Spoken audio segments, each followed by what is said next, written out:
লক্ষ্যে আন্দোলনে নামল North Bengal State Transport Employees union.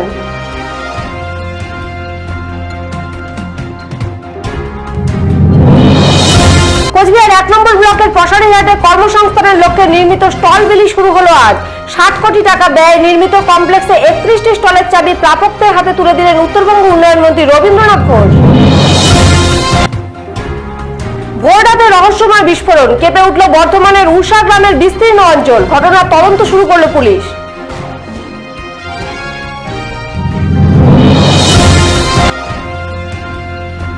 অভিযান চালিয়ে 10,000 লিটার চোলাই মদ নষ্ট করল ধুবড়ী পুলিশ। ঘটনায় প্রশ্ন উঠেছে আবগারি দপ্তরের ভূমিকা নিয়ে।